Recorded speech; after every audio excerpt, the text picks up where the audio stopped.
빗속을 걷고 있는 이 실현당한 듯한 소녀는 아오토다. 사실은 크라스에게 18번이나 차여서가 아니라 비가 그의 과거에 일어났던 슬픈 일을 떠올리게 하기 때문이다. 비가 아무리 쏟아져도 여전히 그의 마음을 채울 수는 없었다.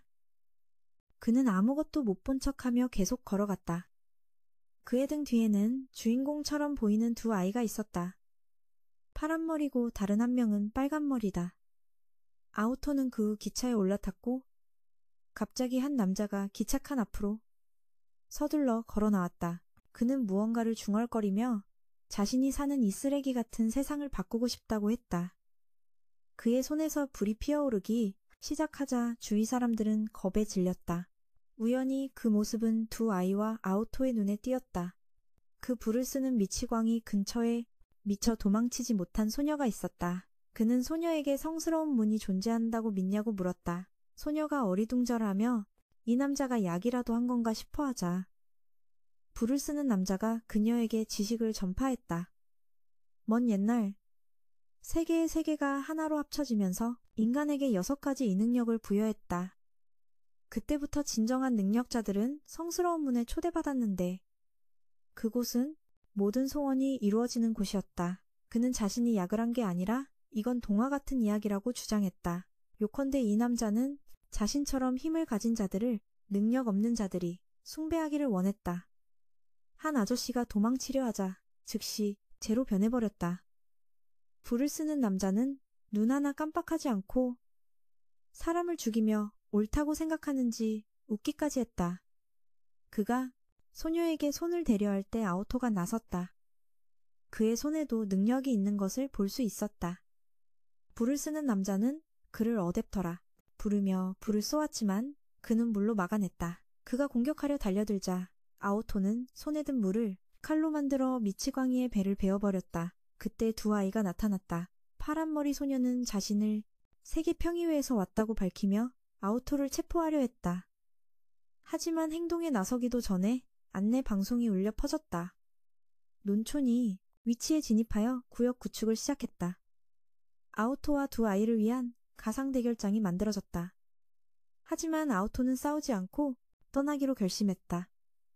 빨간 머리 소녀는 아오토에게 이대로 떠나면 드라이버 소지법이라는 법을 위반하게 될 것이라고 경고했다. 아오토는 태연하게 대답했다. 자신은 드라이버가 없다고. 하지만 파란머리 소녀는 빨간머리에게 불을 쓰는 남자를 먼저 챙기라고 했다. 그가 중상을 입었기 때문이다. 이때 우리는 아오토가 빗속을 걷는 이유를 알게 된다. 그것은 그의 부모님의 죽음과 관련이 있었다.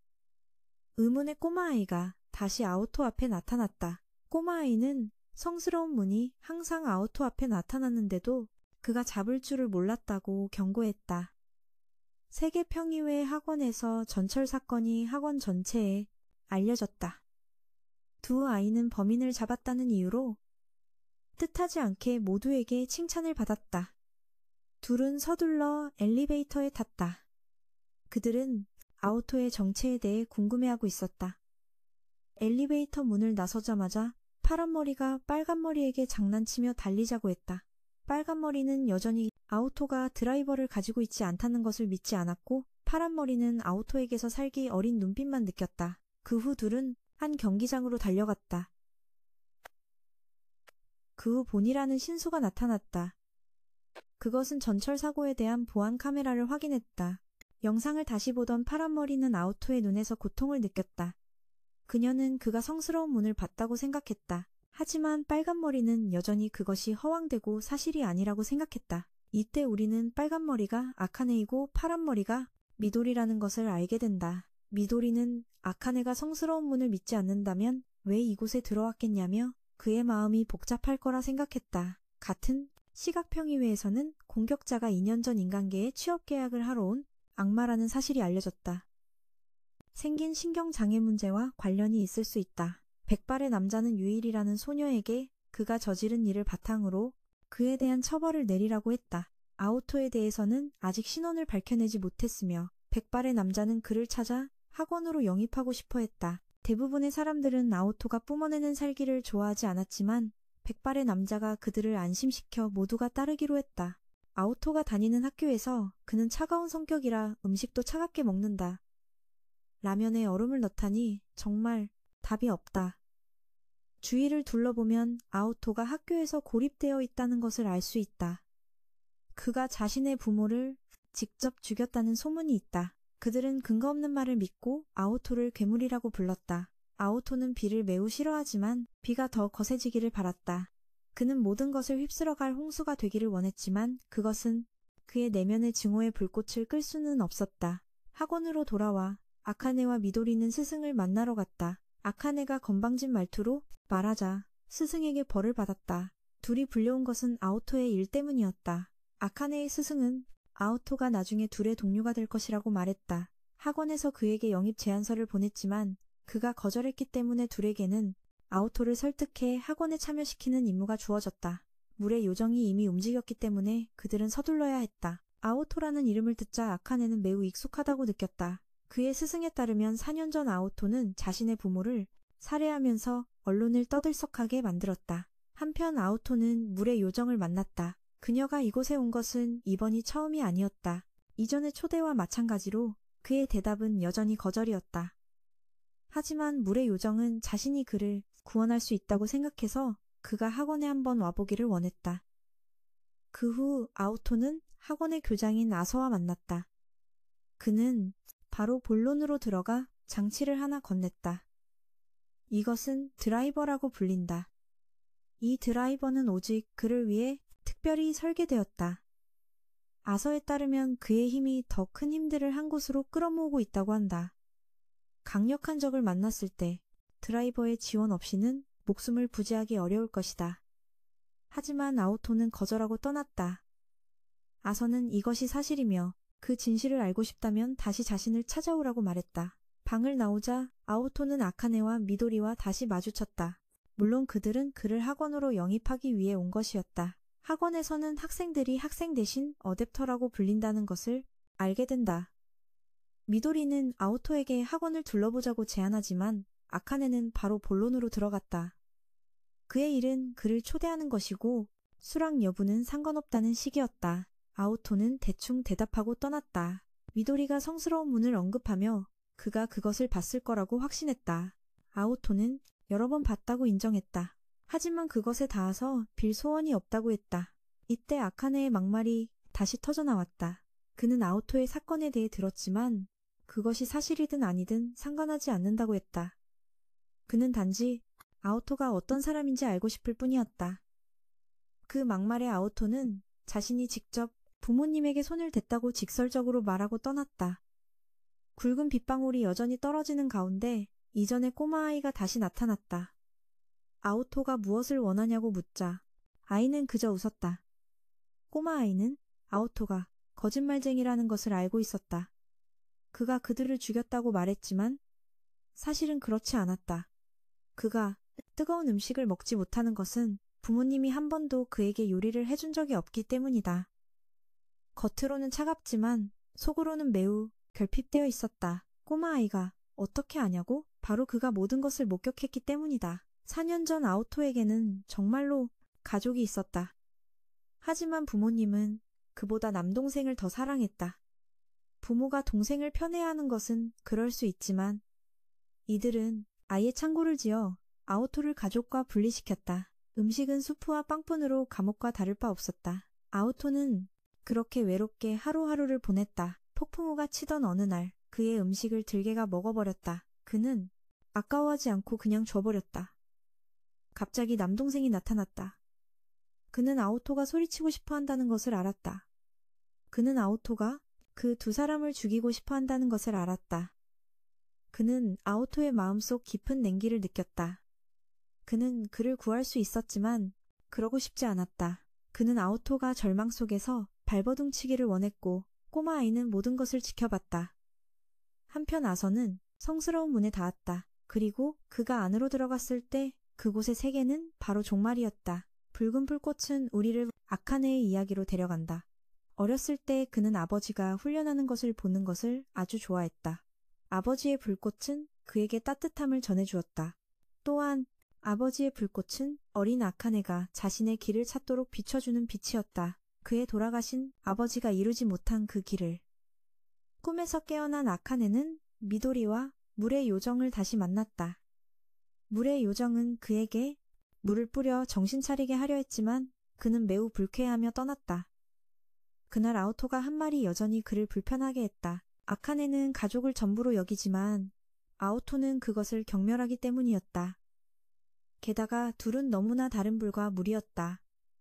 교장실에서 아서는 로키라는 광대 같은 남자를 만났다. 그는 아서에게 커피 한 잔을 타주었다. 그가 이곳에 온 것은 아서가 학원에 새로운 멤버를 모집한다는 소식을 들었기 때문이다. 아서가 흥미를 느끼는 것에 로키도 흥미를 느꼈다. 말을 마친 후 그는 떠났다. 계속해서 아오토의 두려움을 건드렸다. 빵과 우유는 그의 고통스러운 과거를 떠올리게 하는 것들이었다. 아이는 과거는 무엇을 하든 바꿀 수 없다고 말했다. 꼬마 아이가 막 떠나자 물의 요정 일행이 아오토를 찾아왔다. 그가 말을 꺼내기도 전에 미도리가 끼어들어 그를 학원으로 초대했다. 그녀는 고양이들이 아오토를 매우 좋아하는 것을 봤지만 그는 그저 고양이들이 따르는 건 먹이를 줘서라고 생각했다. 아안의 독설이 또 시작됐다. 그는 아오토가 고양이를 좋아할 거라고 생각했다. 좋아하니까 먹이를 주는 거지 싫어하는데 왜 주겠냐는 것이다. 그는 누군가 자신의 기대를 저버리면 그게 100배는 더 최악이라고 했다. 하지만 물의 요정은 그게 배신이라고 생각하지 않았다. 누구나 다정한 면이 있지만 항상 좋을 수만은 없다고 했다. 그녀는 어릴 때는 고사하고 누구도 항상 자신을 제어할 순 없다고 생각했다. 낯선 사람들이 계속 집에 찾아와 권유하자 아오토는 그곳에 가면 자신이 바뀔 수 있냐고 물었다. 미도리는 아오토가 뭘 바꾸고 싶은지 궁금했지만 그는 침묵했고 미도리는 자신도 비슷한 일을 겪었기에 무척 걱정이 됐다. 아오토가 여전히 대답하지 않자 아아는 화를 내며 가버렸다. 본이 나타나 아안의 그런 다혈질적인 성격이 약점이 될 거라고 지적했다. 주변을 둘러본 아카는 이런 낙후된 지역이 이 도시에 아직도 존재한다는 걸 깨달았다. 그는 평의회가 전부 재구성했다고 생각했다. 그가 아카데미에 들어온 이유는 돌아가신 아버지 때문이었다. 그의 아버지는 모두에게 성스러운 천재라 칭송받았고 평의회보다 더 강한 힘을 가졌다. 하지만 한 임무를 수행하던 중 목숨을 잃었다. 평의회는 실험실 사고라고 했지만 그는 믿지 않았다. 아카는 평의회가 숨기고 있는 진실을 밝혀내기로 결심했다. 한편 아오토는 미도리는 아안을 이해해 주길 바랐다. 존경하던 아버지를 잃었으니 감정을 억누르기 힘들 거라고. 아오토는 자신이 자신의 부모님을 살해했기 때문이라고 생각했지만 미도리는 그가 그랬을 리 없다고 믿었다. 물의 요정은 아오토의 고통에 공감했다. 그녀는 다음을 기약하며 미도리와 함께 떠났다. 꼬마 아이가 다시 나타났다. 이 사실을 받아들이기 힘들겠지만 그래도 말해야만 했다. 꼬마는 아칸에게서 아오토와 같은 호기심을 받다며 그를 쫓아가라고 했다. 아칸을 따라가는 것이 너에게 도움이 될 수도 안 될 수도 있지만 분명 모든 것이 바뀔 거라고 했다. 하지만 계속 침묵한다면 아무것도 바뀌지 않을 거라고. 한편 아칸은 빈민가를 걷고 있었는데 한 거지 아이가 다가와 돈을 달라고 했다. 주려고 했지만 아까 아오토에게 설교했던 자신의 독서를 떠올리고는 멈칫했다. 아이의 부모님이 어딨냐고 묻자 둘 다 바쁘다고 했다. 그때 아오토가 오자 아이는 아칸을 지나쳐 달려갔다. 아오토가 아이에게 자주 음식을 가져다줘서 둘은 아는 사이였다. 오늘은 아오토가 음식을 가져오지 않아서 아이를 데리고 밥을 먹으러 가기로 했다. 아칸은 또 아오토가 그저 그런 기분을 즐기려고 먹을 걸 준다고 생각했다. 이번에는 아오토가 침묵하지 않고 대답했다. 방금 너도 그러려고 했잖아. 자기 말에 자기가 당한 꼴이 된 아칸은 왜 아이의 부모는 아이를 돌보지 않고 길에서 구걸하게 두냐고 물었다. 이 친구는 아직 세상 물정을 몰라서 인생의 쓴맛을 모르는 것이다. 아칸은들은 척도 안 하고 아이의 부모를 찾아가겠다고 했다. 아오토는 그러고 나서 뭘 할 거냐고 물었다. 그들에게 아이를 12년 동안 학교에 보내고 여자애한테 빠져 사는 꼴이라도 보게 할 거냐고. 두 사람의 말다툼은 한 드라이버 때문에 잠시 중단됐다. 거리를 순찰하던 갑자기 로키가 그 로봇에 장난을 치기 시작했다. 로봇은 갑자기 전투 모드로 전환하더니 주변 사람들을 공격했다. 아칸이 평의회에 연락했지만 오작동하는 드라이버는 없다고 했다. 그가 영상을 보내고 나서야 지원 병력을 보냈다. 한편 거지 아이는 너무 무서워서 집 안으로 뛰어들어갔다. 드라이버는 움직임을 감지하고 공격했다. 결국 아이는 무너진 잔해 속에 갇히고 말았다.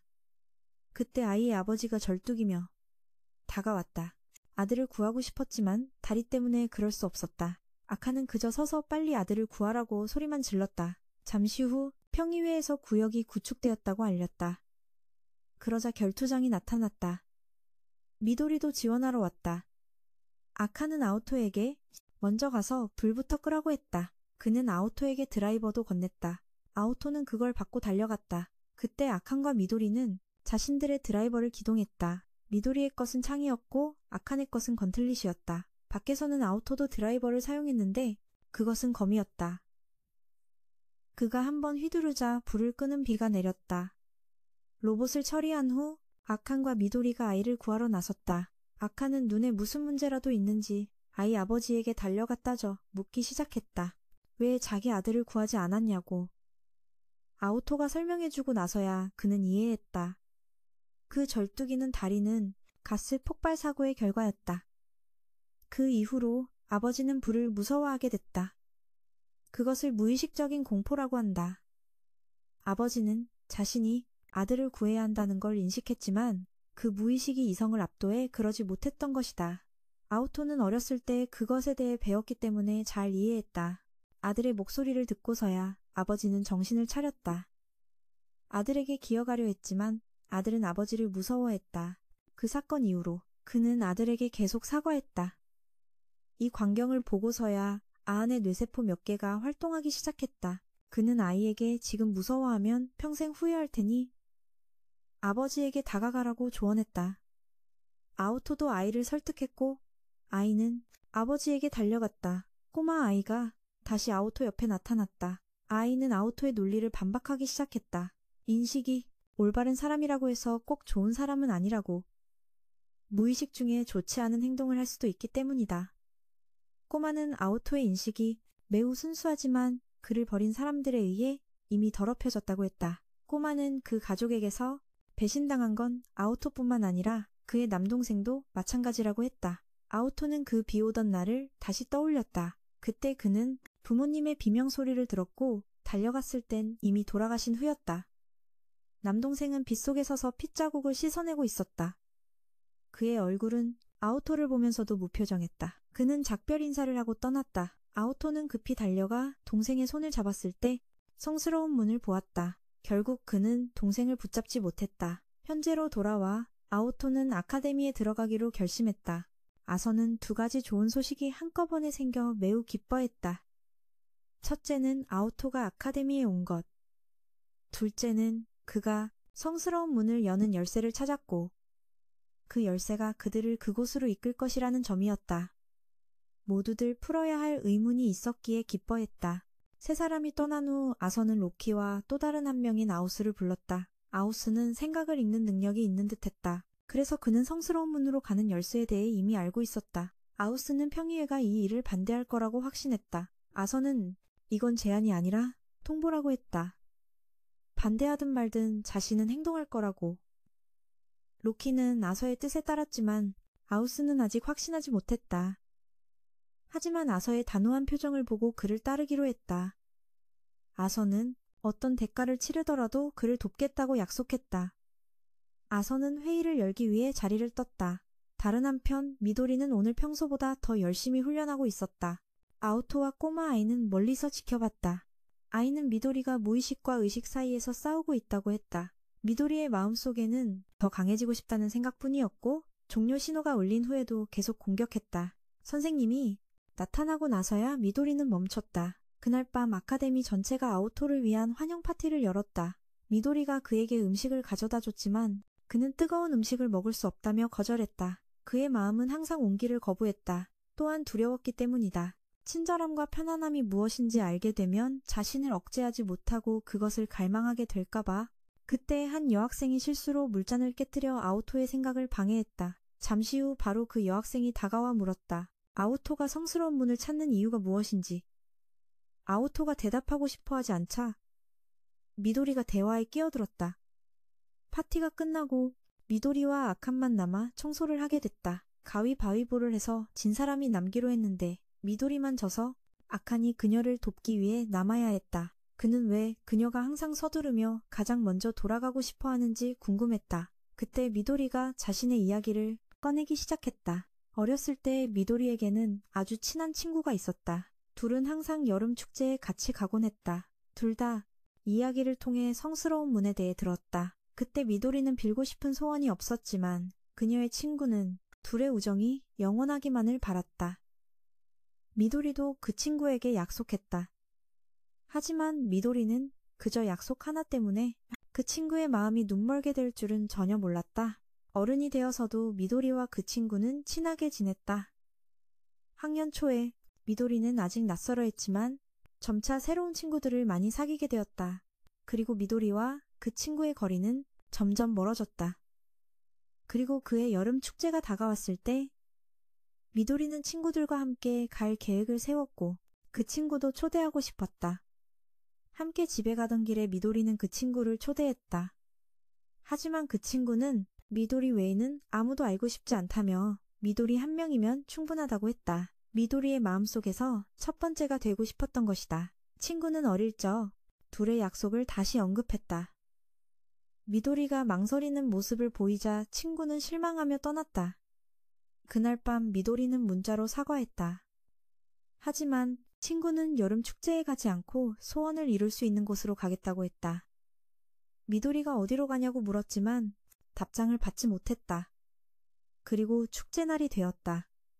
즐겁게 놀던 중 미도리는 근처 산에서 일어난 실종 사건에 대해 듣게 됐다. 낌새를 눈치챈 그녀는 바로 그곳으로 달려갔다. 주변에는 경찰이 많았고 미도리는 억지로 뚫고 들어가 절벽으로 향했다. 그때 산 뒤에서 빛이 나타났는데 그건 태양이 아니라 나타난 성스러운 문이었다. 미도리는 그것을 똑똑히 본 뒤 기절했다. 그 이후로 그녀는 다시는 그 친구를 보지 못했다. 그리고 미도리가 친구가 성문 뒤에 있다고 생각해서 반드시 성문을 찾아야만 했어요. 아오토도 그 이야기를 들었죠. 미도리의 이야기요. 아서쪽에서는 회의가 열렸어요. 성문을 찾는 시간을 공지하자 대다수가 동의해서 회의는 일찍 끝났죠. 다음 날 아침 아오토는 훈련을 시작했어요. 꼬마가 또 나타나 아오토의 심리를 공격했어요. 꼬마는 아오토가 소원을 비는 걸 망설이고 있다고 생각했죠. 남동생을 만나면 어떻게 해야 할지 모를 테니까요. 아오토는 성문을 찾고 싶지 않았지만 꼬마는 그렇게 생각하지 않았어요. 찾고 싶지 않다면 아카데미에는 왜 온 거냐고요? 미도리와 아칸은 멀리서 아오토가 혼잣말하는 괴짜라고 생각했어요. 그 후 미도리는 아칸을 도서관으로 끌고 가 아오토의 사건에 대해 알아보려 했어요. 하지만 아오토의 이름을 입력하자 보안 시스템이 작동해서 더 이상의 접근을 막았죠. 아서도 공지를 들었지만 새로 개발 중인 자동 드라이버 모델에 정신이 팔려 있었어요. 평의회 멤버 전원이 이곳에서 지켜보고 있었죠. 하지만 한 사람은 며칠째 모습을 보이지 않았어요. 아서는 신경 쓰지 않고 그가 하고 싶은 대로 내버려뒀죠. 한편 아오토는 훈련을 마치고 학교 갈 준비를 하러 집으로 돌아갔어요. 오늘도 감시 드론 하나가 그를 따라다녔죠. 아오토를 감시하는 사람은 평의회 멤버였어요. 그는 아오토가 자기 아버지를 죽였다고 생각해서 그를 체포할 증거를 찾아야만 했죠. 학교에 도착하자 미도리와 아칸이 아오토에게 평의회와 관련이 있는지 물었어요. 그는 왜 둘이 자신을 조사하는지 물었죠. 아칸은 입이 험하지만 마음은 착했어요. 그는 그저 아오토를 조금이나마 돕고 싶어서 그의 과거를 파헤쳐야만 했죠. 미도리는 아오토에게 학교 SNS 페이지를 소개해줬어요. 좋아하는 걸 써서 올릴 수 있다고 했지만 당연히 아오토는 관심 없이 자리를 떴어요. 둘은 서둘러 그를 쫓아갔죠. 그때 미도리는 한 사람으로부터 메시지를 받았어요. 푸른 들고양이라는 이름이었죠. 이 사람은 평의회의 기밀 정보에 접근할 방법을 알고 있었어요. 아카는 함정이라고 생각했지만 미도리는 세부 정보를 보기 위해 클릭했어요. 기밀 정보는 소수만 접근할 수 있어서 그 사람의 출입증을 얻어야 했죠. 그래서 둘은 물의 요정의 방에 몰래 들어가 뒤지기 시작했어요. 잠시 뒤지다 보니 찾았는데 바로 그 물의 요정이 돌아왔어요. 어쩔 수 없이 미도리는 자신이 가장 좋아하는 케이크를 꺼내 물의 요정을 유인해야 했죠. 그 틈을 타 아칸도 카드를 훔쳤어요. 카드를 사용하자 아우토의 정보에 접근할 수 있었죠. 정보를 뒤지던 중 갑자기 아우토의 사건이 블루 크리스마스 사건과 관련되어 있다는 걸 알게 됐죠. 2년 전 무장한 살인범 2명이 666명의 무고한 사람을 살해했고 용의자는 아직 잡히지 않았어요. 한 목격자는 두 살인범 중 한 명이 물로 만든 칼을 사용하는 금발 소년이었다고 증언했어요. 아우토의 이름이 용의자 명단에 있었지만 증거는 없었죠. 부모 살해 혐의의 연쇄살인 용의자라니 정말 운도 없었죠. 미도리가 더 접근하려고 하자 더 높은 권한이 필요했어요. 바로 그때 둘은 발각되었죠.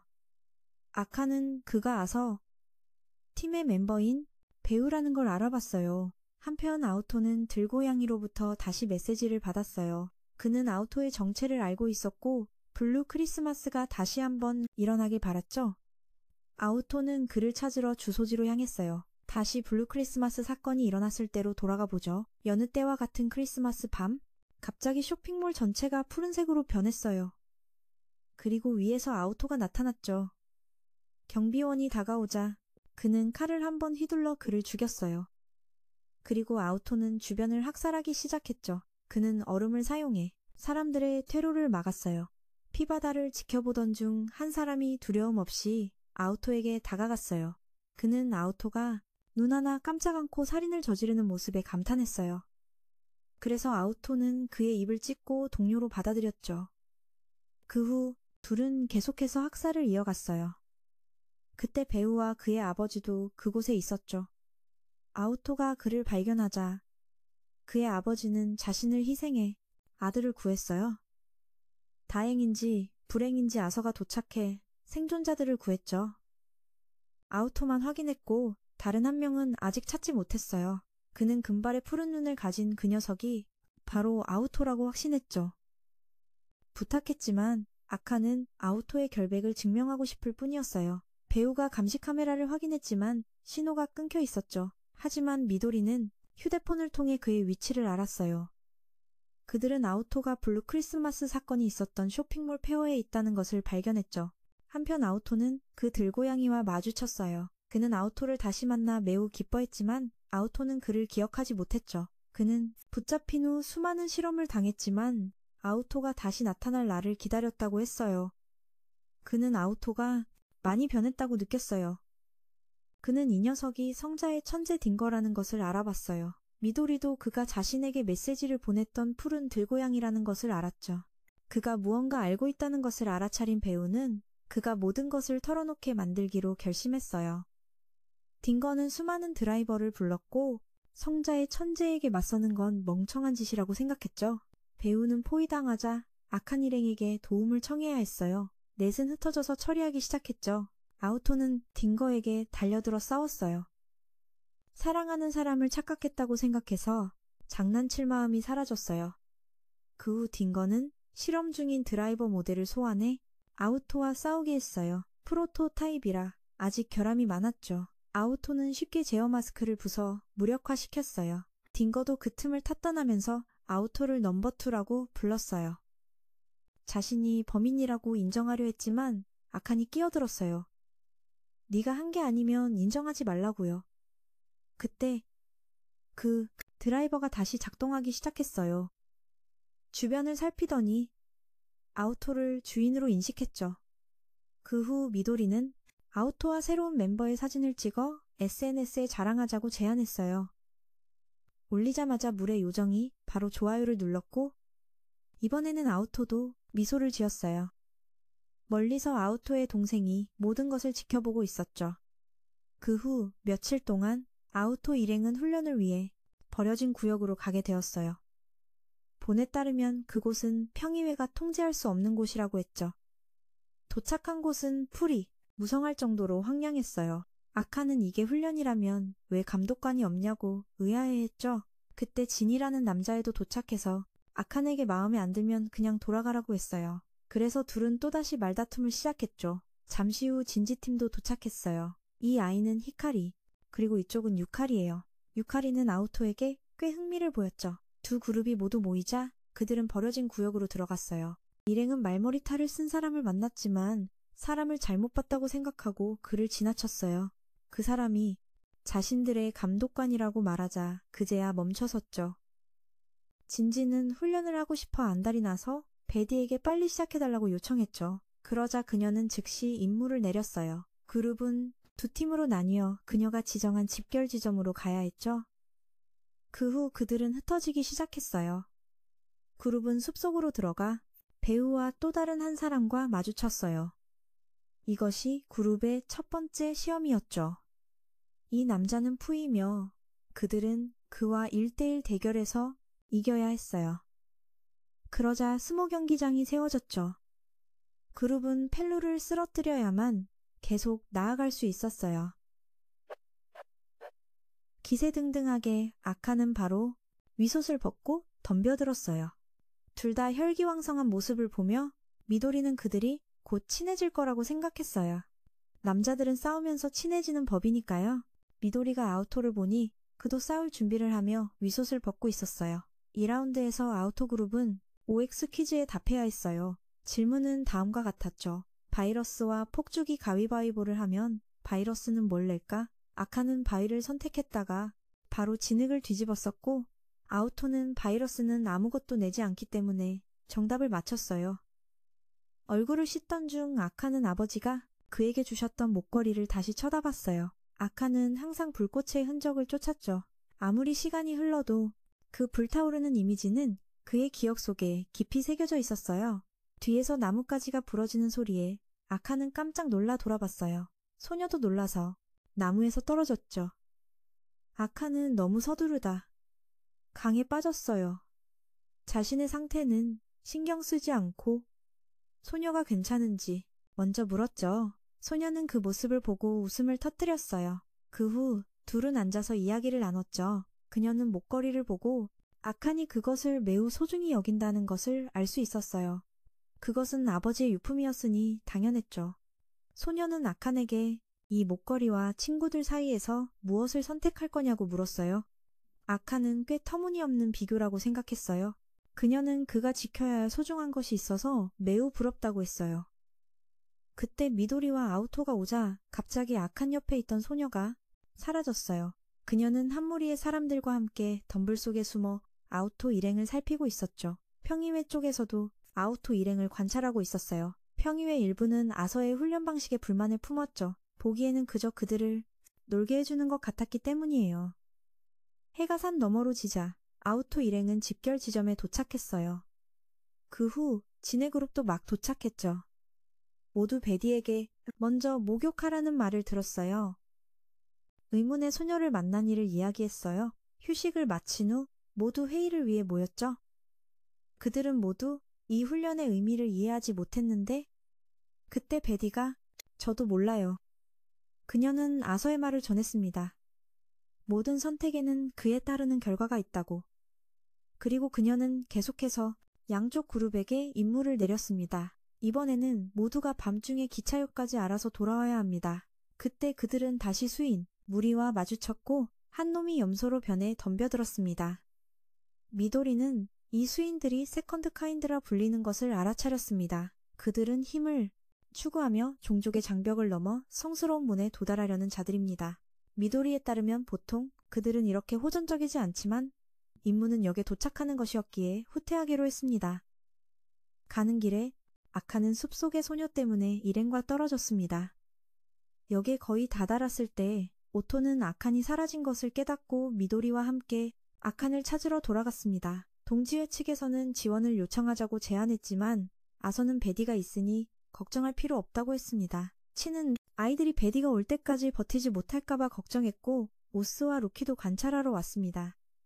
한편 아칸은 여전히 방어태세를 취하며 이유 없이 다른 사람을 공격하고 싶지 않았습니다. 소녀는 그의 목걸이를 노리고 있었습니다. 그 소녀는 짐승의 형태로 변해 계속 공격했습니다. 다행히 오토와 미도리가 도우러 왔지만 소녀의 무리도 그들을 포위했습니다. 오토는 아칸에게 더 이상 말할 수 없게 되기 전에 할 말이 있으면 하라고 했습니다. 아칸은 그 후 소녀에게 말을 걸려 했습니다. 그는 그녀를 돕기 위해 더 이해하고 싶었지만 소녀는 관심 없이 그를 쓰러뜨렸습니다. 그녀는 네가 자신 같은 사람들을 절대 이해하지 못할 거라고 했습니다. 그녀가 아칸의 목걸이를 빼앗으려던 순간 베디의 무리가 나타나 해결했습니다. 그들은 무자비하게 세컨드 카인드 무리를 섬멸했고 아칸은 큰 충격을 받았습니다. 로키는 아서가 성스러운 문으로 가는 피의 길을 선택했음을 깨달았습니다. 아칸은 이제 자신이 이해하고 싶었던 소녀가 죽어가는 것을 지켜볼 수밖에 없었습니다. 그녀는 그를 탓하지 않았습니다. 이것이 자신이 선택한 길이었기 때문입니다. 아칸은 무력감에 울 수밖에 없었습니다. 오토는 자신이 부족했던 것을 안타까워했습니다. 그의 의식과 무의식 모두가 그 소녀를 구하고 싶어 했습니다. 자신이 충분히 강하지 못했던 것을 안타까워했습니다.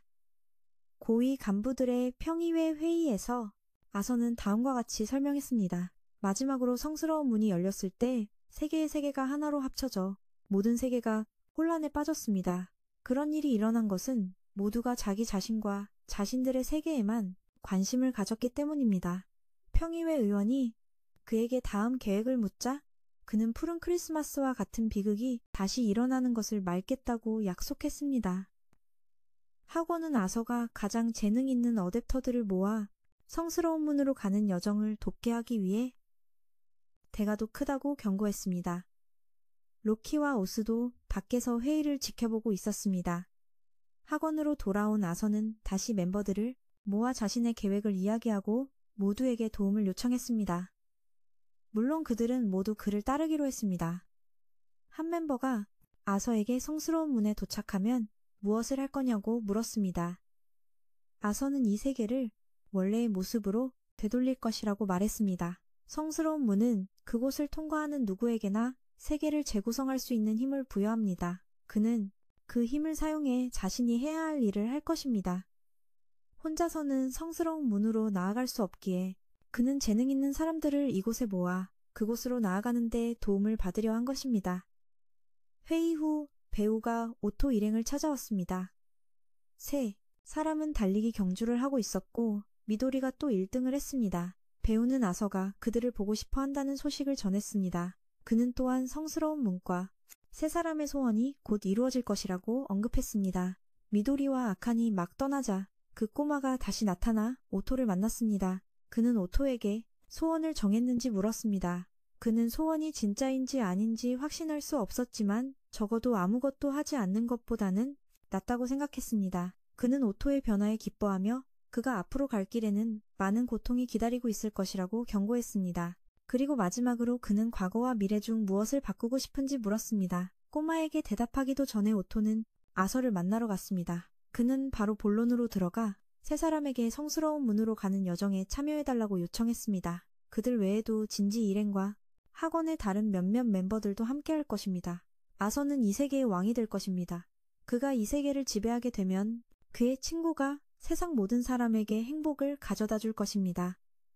미도리가 궁금해하자 그의 친구는 바로 산타클로스라고 했습니다. 말도 안 되는 소리 같았지만 아서는 성스러운 문처럼 산타클로스도 존재한다고 확신했습니다. 한편 위에서는 오스가 여전히 아서의 결정에 대한 의심을 거두지 못했습니다. 반대로 경박한 성격의 로키는 아서를 매우 신뢰했습니다. 왜냐하면 예전에 로키는 어렸을 때 아서를 만난 적이 있기 때문입니다. 로키가 신이라는 것을 알았을 때 아서는 매우 기뻐했지만 로키가 신이 되고 싶냐고 묻자 아서는 고개를 저으며 가능하다면 왕이 되고 싶다고 했습니다. 당시 세계는 전쟁 중이었기에 아마 지금의 왕이 너무 형편없기 때문일 것입니다. 만약 자신이 왕이 된다면 세상에 평화를 가져올 것이라고 했습니다. 마음이 흔들리기 시작했고 신의 임무는 왕을 섬기는 것이기에 아서를 섬기기로 결심했습니다. 한편 오스는 밖으로 나가 4명의 드라이버와 함께 4개의 무기를 사용해 하늘로 쏘아 올렸습니다. 오토 일행은 밖에서 아서를 따라갈지 말지 고민하고 있었습니다. 그들은 성스러운 문을 통과하는 모든 사람이 아닌 첫 번째로 도착한 사람에게만 소원을 들어줄까봐 걱정했습니다. 하지만 정령들은 그곳에 도착하는 누구에게나 소원이 이루어질 것이라고 확신했습니다. 그 말을 듣고 아칸과 미도리는 가기로 결정했습니다. 오토는 망설였지만 물의 정령이 그를 설득했습니다. 그 후 모두 학원에 모였고 아서는 오스와 로키를 모두에게 소개했습니다. 오스는 용계에서 왔고 로키는 신계에서 왔습니다. 아칸이 보기에 오스는 별로 믿음직스럽지 않았고 로키는 이전에 진지와 무언가 거래를 한 것 같았습니다. 집합이 끝난 후 모두 각자 해결해야 할 문제가 있었습니다. 오토는 다시 그 꼬마를 만났습니다. 그는 오토를 매우 자랑스러워했습니다. 예전에 그는 아무도 신경 쓰지 않는 그림자처럼 숨어 있기를 원했지만 이제는 자신이 해야 할 일을 스스로 결정할 수 있기를 바랐습니다. 예전처럼 세상을 외면하는 일은 더 이상 없었습니다. 그때 물의 정령이 다시 오토를 찾아왔습니다. 오토가 그녀의 이름을 부르자 그녀는 그가 자신에게 마음을 열어준 것 같아 매우 기뻐했습니다. 그건 그렇고 물의 정령은 아서가 개인적으로 할 얘기가 있다고 전했습니다. 오토가 막 들어서자 아서는 그에게 거짓말을 했다고 고백했습니다. 그는 세계를 산타클로스가 여전히 사람들에게 행복을 가져다 줄 수 있었던 때로 되돌리고 싶은 것은 단지 산타클로스에게 은혜를 갚고 싶기 때문이라고 했습니다. 아서가 모든 것을 잃었을 때 그가 새로운 시작을 할 수 있게 해줬습니다. 언뜻 보기에는 아서 자신을 위한 소원 같았지만 사실은 그렇지 않았습니다. 그가 오토에게 이 말을 하는 이유는 그에게 공감하기 때문이었습니다. 그는 소중한 것을 지키기 위해 자신을 희생합니다. 그는 항상 모든 책임을 자신에게 돌리며 남동생을 보호했습니다. 사람은 소중한 것이 있을 때 더 강해집니다. 어쩌면 그것이 바로 우리의 소울메이트일지도 모릅니다. 아서가 어렸을 때로 돌아가면 그는 항상 매우 외로웠습니다. 그는 인간계에서 태어났지만 아무도 그를 키워주지 않았습니다. 그는 항상 이 넓은 세상에 자신 혼자 존재하는 것 같은 느낌을 받았습니다. 그리고 성스러운 문이 나타났고 호기심에 어린 아서는 그 안으로 들어가 천계라는 아름다운 곳으로 가게 되었습니다. 하지만 그의 마음속 공허함은 여전했고 그때 한 소년이 나타났습니다. 소년은 아서가 인간이라는 사실에 매우 놀랐고 그가 버려졌다는 것을 알게 되었습니다. 소년은 아서에게 선물을 주기로 결심했습니다. 아서가 그 소년이 누구인지 궁금해하자 그는 자신을 산타클로스라고 소개했습니다. 산타클로스는 그 후 아서를 자기 집으로 데려가 파티를 열었고 둘은 산타클로스의 여동생인 리사를 만나게 되어 세 사람은 절친한 친구가 되었습니다. 로키는 아서가 성스러운 문에 가려는 진짜 이유를 말해달라고 했습니다. 아서가 로키에게 귓속말로 말해주자 장난의 신의 표정은 매우 만족스러워 보였습니다. 아서의 연설을 들었습니다. 아서의 목적은 성스러운 문을 완전히 파괴하는 것이었습니다. 모든 고통은 그 문에서 비롯되었습니다. 세계의 세계를 만들어 세상에 혼란을 가져왔습니다. 오직 지배자들만이 이해할 수 있는 세계를 만들고 도시의 더러운 비밀들을 감추었습니다. 그는 현재 유지되는 평화는 단지 거짓에 불과하다고 생각했습니다. 그래서 아서는 세상을 본래의 모습으로, 즉 바뀌기 전의 모습으로 되돌리기로 결심했습니다. 그 후 그 지역이 구축되고 문이 하나 나타나자 아서가 그것을 열었습니다. 안으로 들어가니 그곳은 완전히 다른 공간이었습니다. 이 길은 성스러운 문으로 이어지지만 그곳에 도착하기 전에 여러 개의 다른 문을 통과해야 합니다. 첫 번째 문으로 들어서자 그들 앞에는 궁전이 있었습니다. 절반쯤 갔을 때 아서는 즉시 모두에게 전투 태세를 갖추라고 명령했습니다. 그 직후 수많은 자동 드라이버가 나타났고 그 배후에는 로키가 있었습니다. 모두 함께 싸우기 시작했습니다. 그들은 싸우면서 궁전으로 이동했고 그들을 맞이한 것은 북유럽의 신들이었습니다. 그들은 위에서 인간계를 다스리는 자들입니다. 아서의 팀은 신을 이길 수 없다고 확신했기에 그들의 임무는 그들을 붙잡아두는 것이었습니다. 아서와 오토 일행은 계속해서 이동했습니다. 이동 중에 진 일행은 불을 사용하는 신에 의해 갈라졌습니다. 아서 팀의 한 소녀가 그를 막으려 했습니다. 하지만 그녀는 무기를 떨어뜨리고 공격을 받았습니다. 펠루가 겨우 그녀를 구해냈습니다. 아서에게 건넸다. 진지 일행도 다른 게이트로 들어갔다. 안타깝게도 그 소녀는 중상으로 살아남지 못했다. 슬픔을 딛고 아서는 일행에게 계속 움직이라고 재촉했다. 아서의 팀은 이제 시간을 버는 것이 아니라 목숨과 시간을 맞바꾸는 것이었다. 한 명씩 차례로 쓰러져 갔다. 비와 치는 게이트를 통과할 때 서로 떨어지게 되었다. 밖에 아우스는 몹시 걱정했지만 개입할 수 없었다. 이 목숨을 건 싸움에서 이 소년에게 주목하자. 랜스는 아직 아서와 해결해야 할 빚이 있었기에 여기서 쓰러질 수 없었다. 예전에 아서는 랜스가 다른 이에게 주먹을 휘두르는 것을 목격했다. 그때 왕을 자칭한 아서가 그를 쓰러뜨렸다. 인간은 자신의 왕을 이길 수 없다. 아서는 왕이 백성의 믿음으로 존재한다고 믿었다. 그리고 백성은 왕에게서 믿음을 얻는다. 만약 한 왕이 자신의 백성에게 배신당한다면 백성 또한 왕에게 배신당할 것이다. 아서는 신을 죽이고 왕이 되기로 결심했다. 만약 왕이 자신의 백성에게 살해될 수 있다면 그 반대 또한 사실이어야 함을 증명하기 위해서였다.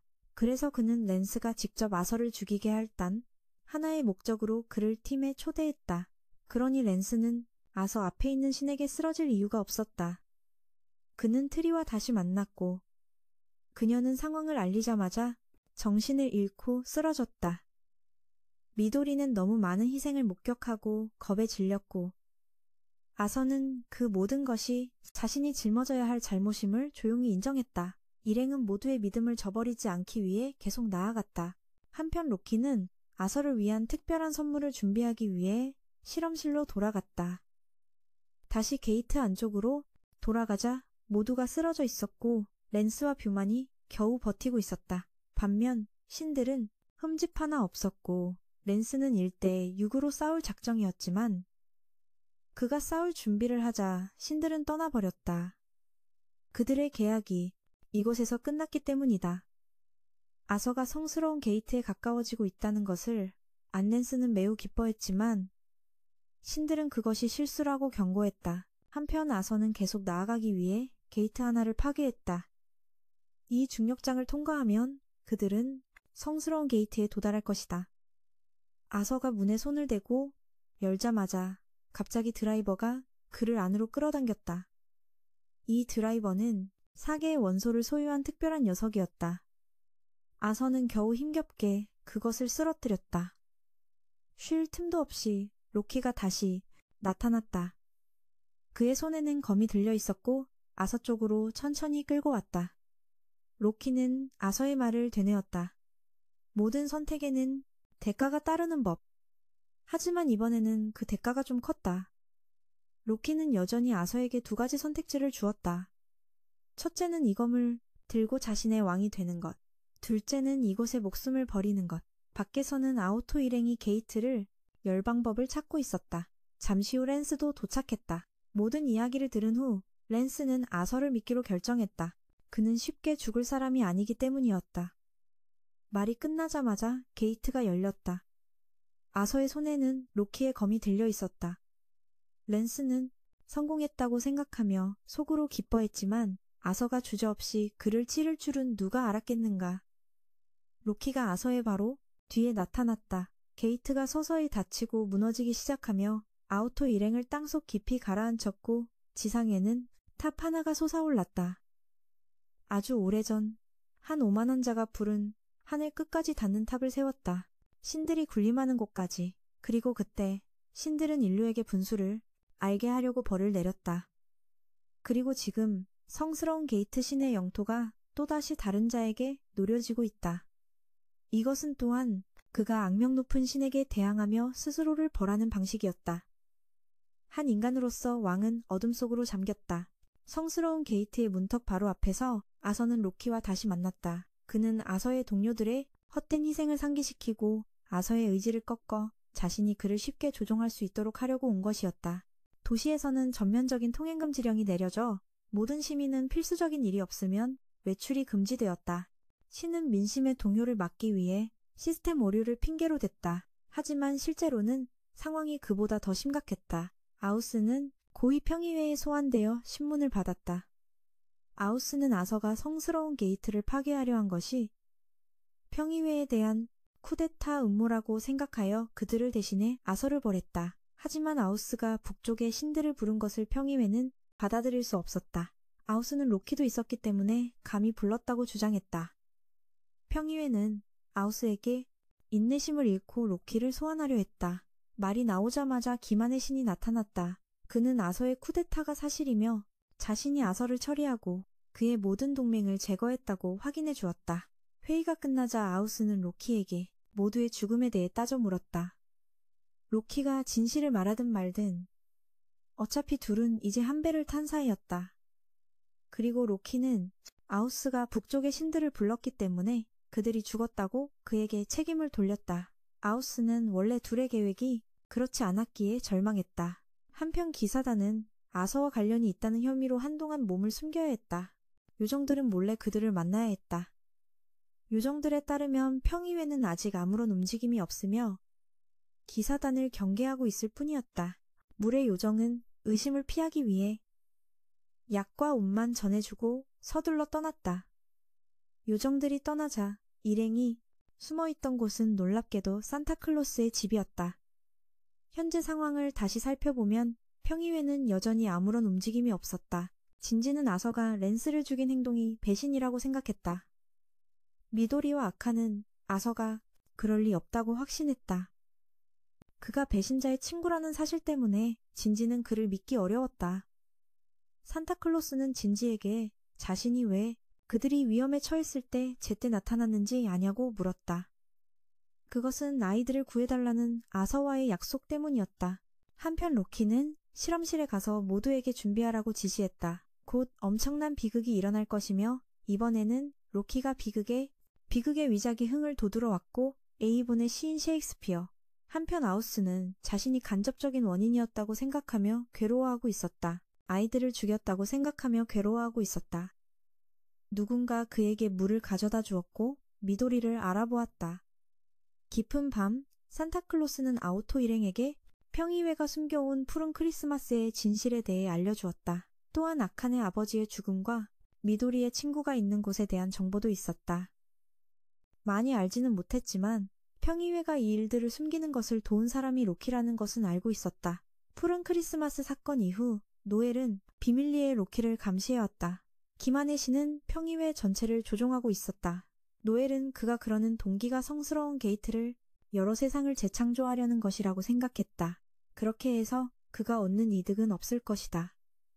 하지만 신의 본성은 여전했다. 그는 사람들이 성스러운 게이트를 두고 서로 싸우는 것을 보는 걸 좋아했다. 노엘의 실수는 그때 아서에게 진실을 말해준 것이었다. 그래서 그가 목숨을 걸고 성스러운 게이트를 파괴하기로 결심한 것이다. 노엘은 아서를 구출할 계획을 세웠다. 혼자서는 아무것도 할 수 없기에 젊은 세대의 도움이 필요했다.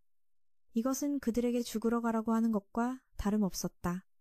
하지만 노엘은 아서가 여기 있는 모두를 선택한 데에는 이유가 있다고 믿었다. 그날 밤 아우토가 생각에 잠겨 있을 때 그 꼬마가 다시 나타났다.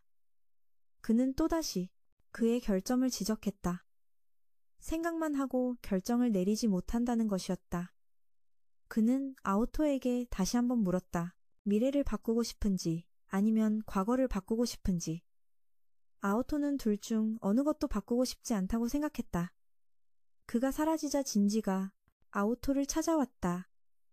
모두 모이자 진지 일행은 학원으로 돌아가기로 결정했다.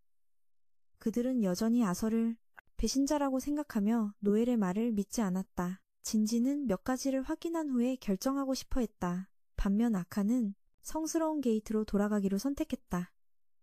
아버지의 죽음 뒤에 있는 진실을 알고 싶은 것 외에도 그는 아서를 구하고 모두의 죽음이 헛되지 않게 하고 싶었다.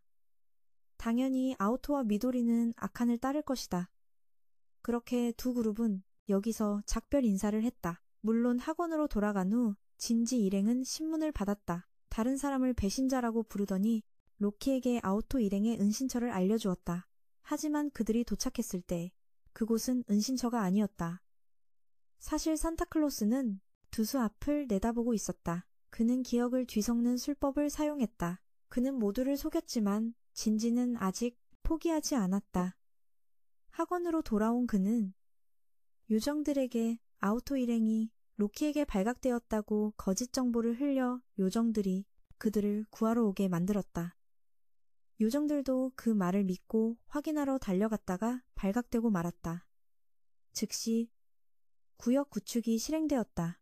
건물 밖에는 수많은 드라이버가 아우토 일행을 기다리고 있었다. 산타클로스는 일행에게 자신과 엮이지 않도록 학원으로 돌아가라고 조언했다. 당연히 그럴 리 없었다. 이미 시작한 일이니 끝을 봐야 했기에 세 사람은 돌아가기를 거부하고 노엘을 돕기로 결정했다. 하지만 노엘은 자신에게 맡기라고 했다. 산타클로스는 야구 방망이를 들고 싸우러 밖으로 나갔다. 그가 방망이를 한번 휘두르자 폭발이 일어났다.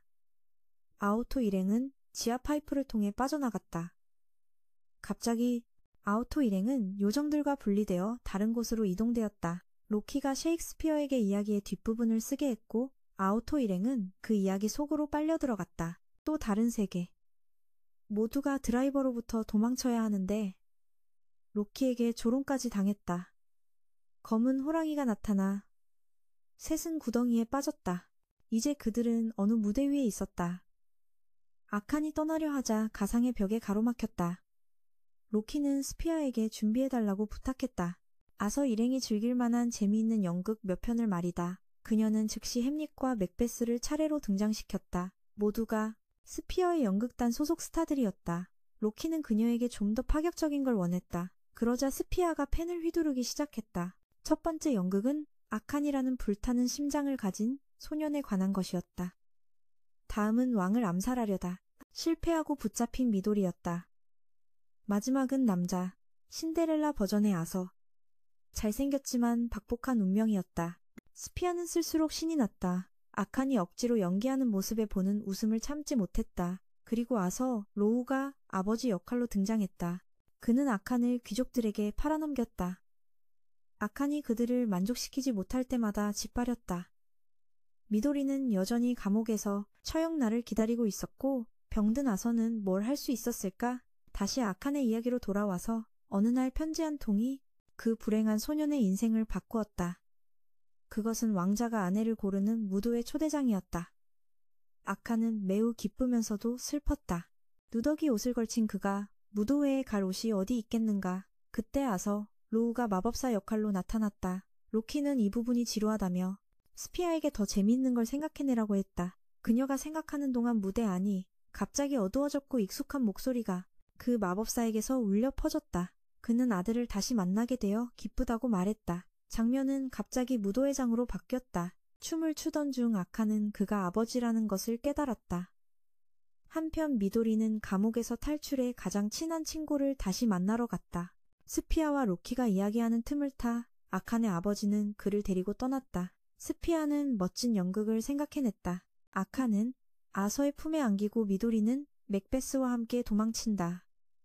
그리고 아서와 햄릿은 함께 손을 잡고 모두 함께 아서의 연극에서 죽는다. 마지막 잎새가 곧 떨어지려 하고 아서가 죽어가는 동안 그의 가족에 대한 몇몇 이미지가 떠올랐다. 그는 갑자기 병이 나아 침대에서 뛰쳐나가 달렸다. 한편 아칸은 아버지가 로키가 간섭할 수 없는 곳으로 데려갔다.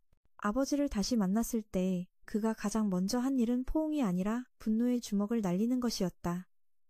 그는 아버지가 자신의 죽음을 위장해 어머니를 매우 고통스럽게 만들었다고 비난했다. 아버지는 그에게 사과할 수밖에 없었다. 그리고는 그와 함께 예전처럼 캐치볼을 하고 싶어 했다. 한편 미도리는 도망치던 중 친한 친구의 부름을 듣고 그때로 돌아갔다.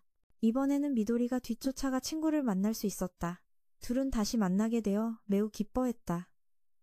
이번에 미도리는 다시는 친구 곁을 떠나지 않겠다고 약속했다. 그 후 둘은 다시 한번 여름 축제에 함께 갔다. 마지막으로 아서였다. 그는 자신의 옛집으로 돌아왔다.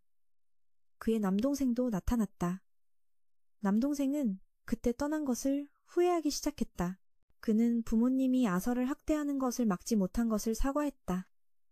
그때로 돌아가 그를 도울 수 있었으면 좋겠다고 했다. 아서는 듣고 뭔가 이상함을 느끼기 시작했다.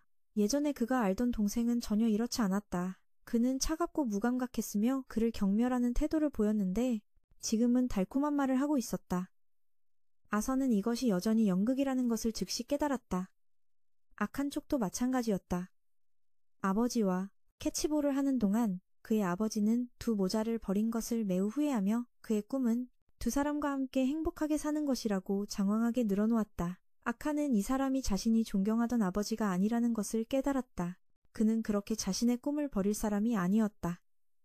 연극은 실패했고 아칸의 아버지는 다시 아서가 되었다. 아서의 경우에는 햄릿이었고 마지막으로 미돌이었다. 그래서 맥베스라는 것이 들통났다. 세 사람 모두 임무에 실패했다. 스피아는 이 결과에 매우 놀랐지만 로키는 아무 문제도 없다고 생각했다. 그는 배우가 좋은 연극을 만드는 것이 아니라 바로 그 인물들 스스로가 연극을 만들어내는 것이라고 했다. 연극은 여기서 잠시 끝났다. 로키는 스피아에게 다음 연극을 준비하기 위해 잠시 쉬라고 했다. 아서 일행은 다시 다른 공간으로 보내졌다. 이번에 아서는 이전의 전투 현장으로 보내졌고 꼬마가 나타나 북쪽의 신들이 나타나기 전에 어서 떠나라고 재촉했다. 한편 아칸은 주변에 많은 탱크가 있는 곳으로 갔다. 잠시 걷자 드라이버 무리가 나타나 그를 쫓았다. 막다른 길에 몰렸을 때 갑자기 불길이 휩쓸었다. 드라이버 무리를 날려버렸고 또다시 아버지가 나타났다. 물론 방금 전의 일 때문에 그는 이 사람이 진짜 아버지라고 믿지 않았다. 그걸 본 아칸의 아버지는 그에게 몇 가지 기술을 보여줬다. 그리고 그가 어릴 때 오줌 싸개의 올보였다는 비밀까지 말했다. 그 말을 듣고 아칸은 믿었다. 평의회와 관련이 있다는 것을 깨닫고 즉시 따져 물었다. 아칸은 평의회가 아서와 그의 동료들에게 손을 썼다는 것을 알았다. 바로 그가 그 일에 손을 댔기 때문이다. 그는 이 세계가 변한 것은 바로 성문 때문이라고 밝혔다. 바로 그 문 때문에 수많은 생명이 희생되었다. 하지만 인간은 더 이상 성문 없이는 균형을 유지할 수 없게 되었다. 그의 팀은 성문을 더 잘 이해하기 위해 연구를 시작했다. 아칸이 사용하는 드라이버나 존이라 불리는 구역을 만드는 것 모두 성문 연구에서 비롯된 것이다. 더 많은 사람을 구하기 위해 그들을 죽이는 것은 해야 할 일이다. 위대한 아버지의 이미지가 완전히 사라졌다. 두 개의 상반된 사상이 충돌하기 시작했다. 남은 사람은 미돌이었다.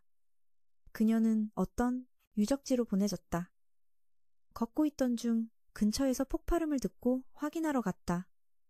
그리고 우연히도 미도리는 그 친구를 다시 만났다. 친구는 미도리를 만나 매우 기뻐했지만 미도리는 속았던 경험 때문에 매우 경계했다. 그걸 본 친구도 미도리와 몇 수 겨뤄봤다. 요정들이 탑 밖에 나타났다. 그들은 아서 일행이 여기 있다는 것을 감지하고 안으로 들어갔다. 로키가 다시 아서의 마음속에 나타났다.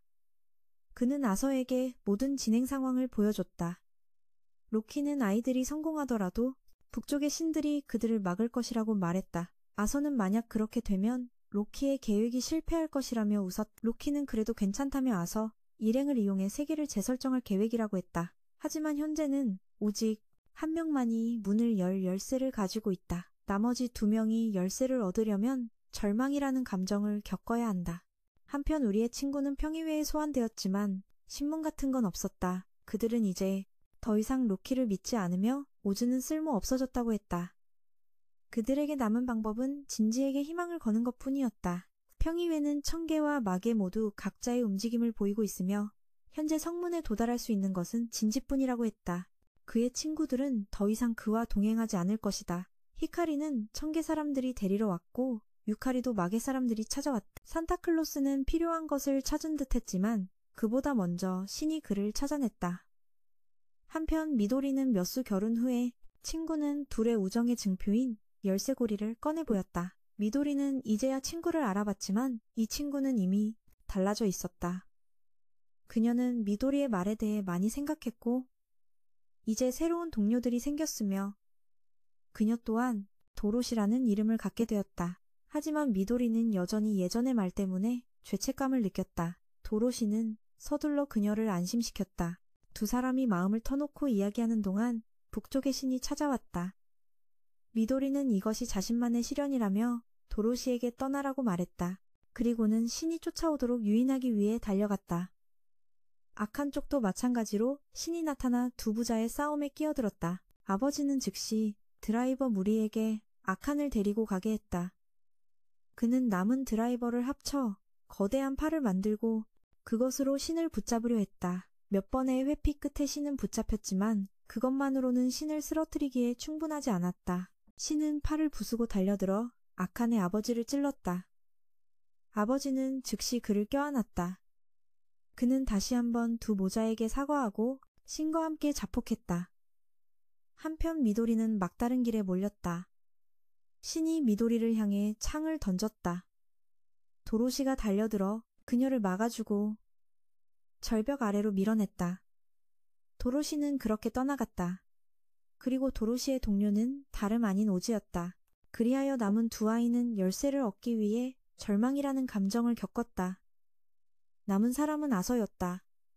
그는 꼬마에게 이끌려 성문으로 갔다. 물의 요정도 그를 찾아왔는데 알고 보니 그녀는 아주 오래전부터 그 꼬마를 보고 있었다. 그 후 세 사람은 계속해서 이동했다. 그들을 기다리는 다음 문을 통과했을 때 그곳에는 아서의 왼수 같은 남동생이 있었다. 한편 아칸과 미도리는 넋이 나가 있었다. 사랑하는 사람의 죽음 이후 둘 다 그 꼬마를 만났다. 그는 두 사람이 방금 겪은 것보다 더 끔찍한 절망을 겪게 될 것이라고 말했다. 아서의 동생이 부모님을 죽인 후 그는 동생의 죄를 짊어졌다. 아서의 마음속에는 후회와 절망만이 남았다. 그는 두 사람에게 자신과 함께 성문으로 가자고 했다. 한편 아서 쪽에서는 두 형제가 옛날 이야기를 나누고 있었다.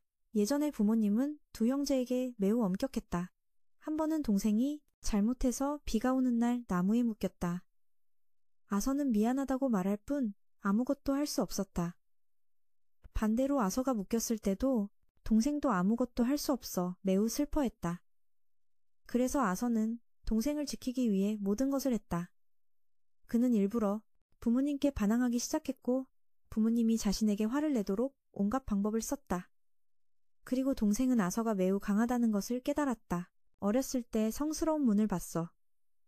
충분한 힘과 의지를 가진 자만이 성스러운 문을 보고 견딜 수 있지. 한 번은 남동생이 더는 견디지 못하고 집에 불을 질렀어. 물론 부모님께 들켰을 때 아오토가 동생을 위해 모든 죄를 뒤집었었지. 하지만 남동생은 아오토의 행동이 자신을 더 괴롭게 할 뿐이라고 생각했어. 부모님에게 손을 대기 전에 그는 먼저 아오토를 찾아갔지. 아오토에. 그는 밖으로 도망쳐 성스러운 문을 보게 됐어. 남동생은 아오토의 영혼 없는 눈빛이 자신을 무시하는 거라고 생각했지. 그는 아오토가 위선자라고 생각했어. 왜 그때 함께 도망치지 않고 혼자 모든 죄를 짊어지기로 한 걸까? 혼자서 말이야. 남동생의 어둡고 복잡한 무의식은 점점 커져갔어. 한때 형을 존경했던 순수한 의식을 잠식하고 그 의식을 어둠으로 바꿔버렸지. 아오토가 떠나지 않은 이유는 언젠가 두 사람이 우리가 속한 가정으로 돌아와 온기를 나눌 거라고 믿었기 때문이야. 아오토의 부모님은 두 형제를 무척 사랑했지만 교육 방식이 너무 엄격했을 뿐 어머니는 여전히 아오토를 자주 보러 왔어. 그래서 그는 항상 행복한 가정을 바랐지. 하지만 남동생은 그 가짜 가족을 받아들이지 않았어. 말이 통하지 않자 폭력이 시작됐지. 남동생은 쌍검을 소환해 아오토에게 달려들었어. 하지만 아오토는 동생에게 손을 대고 싶지 않았지. 아오토는 피하면서 동생을 설득했어. 물의 요정은 진실을 알고 아오토를 가엾게 여겼지. 갑자기 한 소년이 나타나 물의 요정에게 아오토를 도울 방법이 있다고 말했어. 밖에서는 신들이 아오토를 없애기 위해 모여들었지. 하지만 아우스가 그들을 막아섰어. 그는 도로시의 죽음 이후 크게 후회했고 이번에는 모든 신들에게 맞서기로 했지. 아우스는 용을 소환해서 모두를 날려버렸어. 한편 아오토는 동생을 설득하지 못하자 어쩔 수 없이 검을 뽑아 싸웠지. 하지만 그는 동생에게 져주다가 구석으로 몰리고 말았어. 동생이 아오토를 공격하려는 순간 물의 요정이 대신 공격을 막아줬지. 예전 약속처럼 물의 요정이 이번에도 도와준 거야. 동생이 물의 요정을 죽이려 하자 아오토는 무의식적으로 힘을 폭발시켜 동생을 공격했어. 동생은 형의 살기를 느끼고는 기뻐하며 원하는 걸 얻었다면서 다음 재대결을 기약하고 떠났지. 요정들과 안일행이 도착했어. 요정들은 물의 요정에게 자기들에게 맡기라고 했지. 세 사람의 임무는 성스러운 문을 통과하는 거야. 그들이 성스러운 문으로 들어가자 그 꼬마를 다시 만났어. 그리고 이게 성스러운 문의 진짜 모습이었지. 그는 자신이 바로 성스러운 문의 열쇠라고 밝혔어. 이제 세 사람이 지나가기만 하면 모든 궁금증이 풀릴 거야. 세 아이 모두 각자의 소원을 품고 함께 문으로 들어갔지. 한편 산타클로스는 아서를 찾아 탑 꼭대기에 도착했어. 로키가 먼저 공격했지만 산타의 반격을 받았지. 그는 로키에게 빼앗긴 아서의 자유를 되찾기로 결심했어. 로키와 옥신각신하는 동안 산타는 아서에게 접근했다가 그에게 찔리고 말았어. 하지만 이 또한 산타의 의도였지. 그는 곧바로 힘을 사용해서 아서의 정신 속으로 들어갔어. 산타는 왕관의 나머지 부분을 아서에게 가져다 주러 온 거야. 하지만 그는 혼자서 짊어지기로 결심했지. 그는 산타의 몸에서 검을 뽑아 그를 현실로 돌려보냈어. 로키는 아서에게 왕관을 씌웠어. 한편 아오토 일행에게 열쇠는 세 사람을 앞으로 불렀지. 과거를 다시 만들어 미래를 바꾸든 미래를 다시 만들어 과거를 바꾸든 그들에게 달렸어. 세 사람은 둘 중 하나를 선택할 수 있었지. 자신들의 운명을 선택할 권리가 있었어. 세 사람이 나아가려는데 신들이 찾아왔지. 그들은 모두 드라이버가 파괴되고 기력이 다하고 말았어. 아우스가 혼자서 모두에게 맞섰지. 신들은 인간이 성스러운 문을 더럽히는 걸 용납하지 않았고 열쇠가 나타나 신들을 물리쳤어. 신들은 인간이 운명을 바꾸는 힘을 감당할 수 없으며 질서가 사라지고 세상이 혼란에 빠질 거라고 했지. 열쇠는 신도 실수를 하는데 인간에게는 자기 운명을 선택할 권리가 있는데 신들이 그 자유를 빼앗았다고 반박했어. 신들은 자신들이 인간에게 생명을 주었다고 주장했지. 열쇠는 아오토 일행에게 먼저 가라고, 여긴 자기에게 맡기라고 했어. 열쇠는 거대해졌지. 비록 인간이 자기 동맹이 아닌 걸 알지만 신들도 마찬가지니 인간이 스스로 운명을 결정하게 두라고 했어. 여기 있는 사람들은 모두 굳은 결심을 했어. 그들의 진실한 감정이 여기까지 이끌었지. 고통을 겪어 이 세상에 신은 없다고 생각하게 됐고 어떤 이는 오랫동안 아버지를 찾아다니다가 만났지만 신들에게 빼앗겼지. 그리고 어떤 이는 단지 소중한 친구를 되찾기 위해 멈추지 않고 달렸어. 모두가 신들을 증오하며 함께 최고신이라 불리는 존재에 맞섰어. 인간은 결코 강하지 않지만 그들은 온 마음을 다해 소망하지. 그래서 내가 그들 편에 선 거야. 열쇠는 신들을 성스러운 문 밖으로 밀어냈어. 이제 아무도 그들을 막을 수 없어. 그저 올라가기만 하면 되는 계단이 나타났지. 그때 배신자가 나타났어. 진지는 성스러운 문은 개인적인 목적 세상을 지배하는 자들을 위한 게 아니라고 했어. 그 문은 세계 평의회가 이 세상을 다스리는 데 사용해야 한다고. 만약 아오토 일행이 지나가면 평의회는 세상의 질서와 함께 사라질 거야. 이 세상은 원래 불공평해서 아무리 올바르게 살아도 예측할 수 없는 방향으로 흘러가.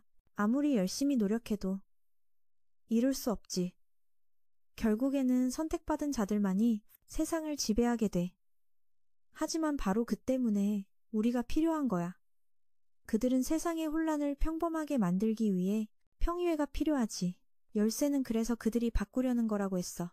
물론 재설정은 단순히 소원을 이루는 것뿐만 아니라 신이 만든 세상을 파괴할 수도 있어. 아오토 일행은 자기들 뜻대로 세상을 조종하고 신처럼 될 수도 있지.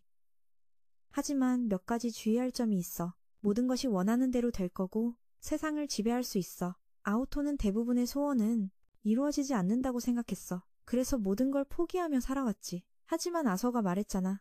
인간은 자기 자신보다 소중한 게 있을 때 더 강해진다고. 아오토도 친구들을 만난 뒤 변했어. 그리고 이제 자신이 하고 싶은 일이 소원보다 더 중요하다고 믿어. 설령 신의 힘에 의지하더라도 인간은 변하지 않아. 인간 스스로 변해야만 해. 아칸과 미도리도 아오토의 의견에 동의했어. 진지는 그 말을 듣고 떠났지. 그가 듣고 싶었던 말인 것 같아. 아오토 일행은 더 이상 성스러운 문을 지나가지 않기로 결정했어. 자신들의 이익을 위해 세상을 바꾸지 않을 거야. 아오토는 열쇠에게도 항상 곁에서 도와줘서 고맙다고 했어. 열쇠는 기뻐하며 떠났지. 성스러운 문이 사라지자마자 로키가 다시 나타났어. 갑자기 아서가 검을 휘둘러 탑을 완전히 파괴하고 성스러운 문으로 가는 길을 없애버렸어. 아서는 로키와 함께 떠났지. 아오토 일행과 요정들은 붕괴 속에서 살아남았어. 놀랍게도 랜스도 살아있었지. 그는 모두가 누군가의 힘으로 부활했다고 알려줬어. 이번에는 떠나지만 다음번에는 반드시 아서를 구할 거야. 진지는 평의회에 보고하러 돌아갔고 히카리는 천개의 여왕이 유카리는 마개의 여왕이 됐어. 아서의 동료들은 아칸을 훈련시켰지. 미도리는 도로시의 남은 유품을 아오토에게 건넸어.